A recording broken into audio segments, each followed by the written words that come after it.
Morphology of flowering plant class 11th का chapter है। और मेरे लेक्चर, मेरे वीडियो जिस प्रकार से चल रहे हैं इस चैप्टर के ऊपर, जो मैं इस सीरीज को आगे बढ़ा रहा हूँ, तो अब तक मैंने रूट और का पूरा बताया आपको, और स्टेम का सिर्फ एक इंट्रोडक्टरी चैप्टर मैंने, इंट्रोडक्टरी पार्ट मैंने, इंट्रोडक्टरी लेक्चर लिया है। तो उससे पहले स्टेम में आगे जाने से पहले मैं रूट और स्टेम के बीच में जो मेन डिफरेंस होता है उसके ऊपर आज मैं डिस्कस करने जा रहा हूँ। आपके पीछे यानी कि मेरे पीछे डिफरेंस लिखा हुआ है व्हाइट बोर्ड के ऊपर। तो अगर हम पहले डिफरेंस की बात करूं, मैं पहले पॉइंट की बात करूं, तो पहला जो पॉइंट है वो ये है, क्या कहता है कि रूट और स्टेम कहां से डेवलप हुए हैं।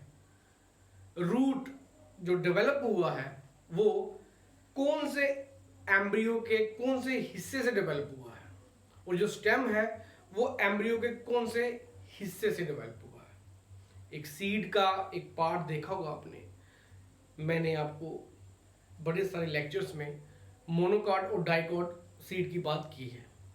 और सीड से एक का, अगर आप सीड को लो, सीड का एक निचला हिस्सा होता है, एक ऊपर का हिस्सा होता है। जो सीड के निचले हिस्से जो मूवमेंट होती है वो बेसिकली रेडिकल से ही रूट का डेवलपमेंट होता है। रेडिकल से ही रूट का डेवलपमेंट होता है। जो रेडिकल के रूट से डेवलपमेंट होता है, जो रूट बनता है, उसको हम टैप रूट सिस्टम कहते हैं। और जो रूट के रेडिकल से डेवलप नहीं होता है वो एडवेंटिशियस रूट सिस्टम होता है, जिसमें बड़ी सारी एक्सेप्शनल केसेस आपने देखे होंगे। दूसरा, स्टेम की बात करूं, जो ऊपर का हिस्सा है सीड का, मीन एम्ब्रियो का, वो प्लेम्यूल का हिस्सा, उससे शूट सिस्टम, या आप उसको स्टेम कह सकते हो, स्टेम वहां से निकला हुआ है। तो ये रूट का और स्टेम का पहला डिफरेंस। सेकंड जो डिफरेंस है वो ये है कि रूट हमेशा नीचे की तरफ जाता है। रूट हमेशा नीचे की तरफ जाता है। एक्सेप्शन केसेस को आप भूल जाइए, जो जनरल केसेस की बात चलो, हमेशा नीचे की तरफ जाता है, जमीन की अंदर जाता है। और जो स्टेम है वो हमेशा ऊपर की तरफ जाता है। इसलिए रूट को डिसेंडिंग एक्सिस में कहा गया है और स्टेम को असेंडिंग एक्सिस कहा गया है। ये मेरा सेकंड पॉइंट है। और थर्ड की बात करें, रूट जो होता है वो डिसेंडिंग एक्सिस में होता है, वो जमीन पे धंसता जाता है, अंदर घुसता जाता है, तो वो ना ही ग्रीन रहेगा, तो वो नॉन ग्रीन होगा। जब नॉन ग्रीन होगा तो फोटोसिंथेसिस वहां पे नहीं होगा, तो वो नॉन फोटोसिंथेटिक होगा। रही बात स्टेम की, हालांकि स्टेम का जो नया स्टेम होता है, जंगल स्टेम होता है, उसमें ग्रीन होता है, वो फोटोसिंथेटिक होता है। बट जैसे ही स्टेम ओल्डर हो जाता है, मोस्टली डाइकॉट प्लांट्स में, डाइकॉट प्लांट तो मोटे मोटे बड़े बड़े होते हैं, वो बाद में देखिएगा आपने ब्राउन कलर के हो जाते हैं, उसमें फोटोसिंथेसिस उस स्टेम में नहीं रहती है, तो वो नॉन ग्रीन हो जाता है, वो वुडी हो जाता है। तो स्टेम में भी ग्रीन, नॉन ग्रीन होता है, नॉन फोटोसिंथेटिक होता है। बट ओल्डर स्टेम में, न्यू स्टेम में फोटोसिंथेटिक और ग्रीन पार्ट रहता है। अगले पॉइंट की बात करें, तो रूट जो है वो नीचे वाली जो सबसे एंड वाला टर्मिनल पोर्शन होता है वो रूट कैप से प्रोटेक्टेड होता है।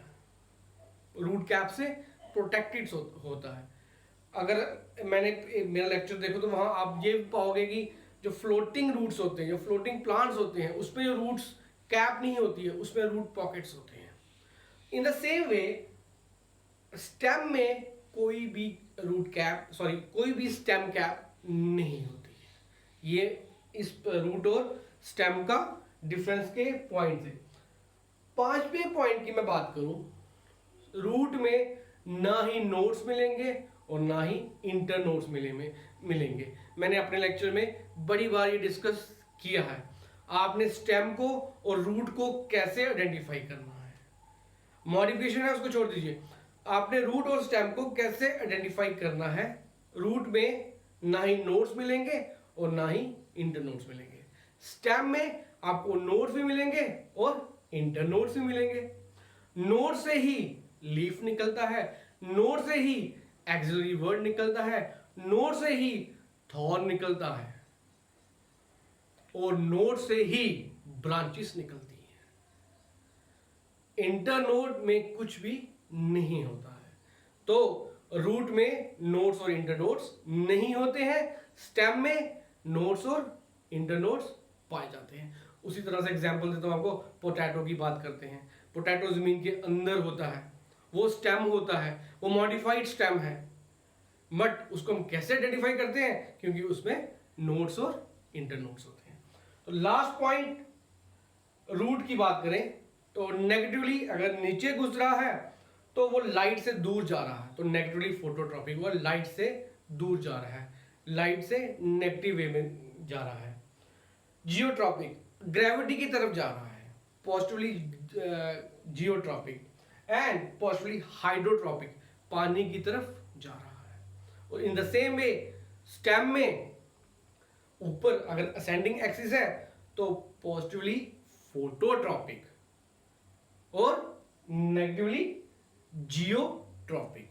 इसमें हाइड्रोट्रॉपिक का कोई रोल नहीं बताया हुआ आपकी बुक के अकॉर्डिंग। जो भी जितनी बुक्स है उसमें हाइड्रोट्रॉपिक में की बात स्टेम में नहीं की हुई, सिर्फ स्टेम में फोटोट्रॉपिक और जियोट्रॉपिक की बात की हुई है। ये थे सारे डिफरेंस जो रूट और स्टेम में अंतर है। ये बच्चों को आने चाहिए, ये आप लोगों को आने चाहिए, तभी आप रूट और स्टेम को अच्छी तरह से समझ पाओगे, तभी आप रूट्स की मॉडिफिकेशन को आप समझ पाओगे, तभी आप स्टेम की मॉडिफिकेशन को समझ पाओगे। ये एक बेसिक पार्ट है रूट और स्टेम का। तो ये मेरा लेक्चर कैसा लगा, प्लीज इस लेक्चर को लाइक करें, शेयर करें, सब्सक्राइब करें।